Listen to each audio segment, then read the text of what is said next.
We all know interest rates are up, and that might have put some of your buyers on the sidelines for the home buying process.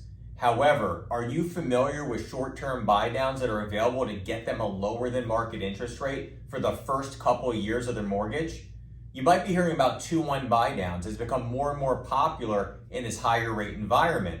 And we at Reach Home Loans offer these 2-1 buy downs. Now, what you might not be hearing is exactly how they work. Sure, they lower the interest rate, but is there a cost involved with that? Most 2-1 buy downs that are being offered by lenders, including us, have to be paid for by the property seller. And that property seller needs to give a credit equal to the savings in the first 2 years of that buy down in order for your buyer to get that lower interest rate. So here's how it works. 2-1 buy down. The interest rate in year 1 is 2% lower than the base rate. The interest rate in year 2 is 1% lower than that base rate. So if the base interest rate, meaning market interest rate, is 4.999%, that means in year 1, the interest rate's 2.999%. And in year 2, 3.999%. The savings in year 1 and year 2, so in this example, was about $8,381.40. That's the amount of money the seller needs to credit to your buyer in order to get this buy down. They cannot pay for the buy down on their own as the borrower/buyer. So this is a great option for anyone looking to reduce their monthly payments for the first couple years of the mortgage.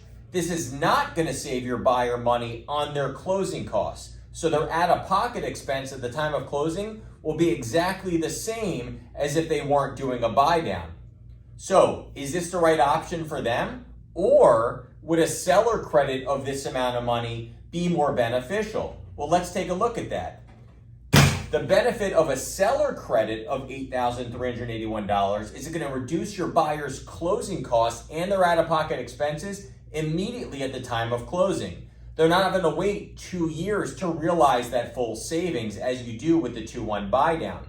So if you have a buyer who's only going to keep their mortgage 12 or 18 months, getting a seller credit for that same dollar amount is actually more beneficial financially because they're going to realize the full savings of $8,381 in this example versus the 2-1 buy down where they won't realize that full savings until month 24. So when is it a good option to go with a 2-1 buy down over a seller credit? 2-1 buy down is great if your buyers plan to keep their property 24 months or longer and they're okay seeing the savings realized over the period of time. But if you have a buyer who actually needs to reduce their out-of-pocket expense because maybe they don't have the funds or there's home improvements they want to make immediately following closing and they need that cash to do it, well, a seller credit's going to be a better option for them. If you have buyers that want to discuss both of their options or all of their options with us, as always, you can reach out to me directly or anyone on my team. I can be reached at 954-478-8366.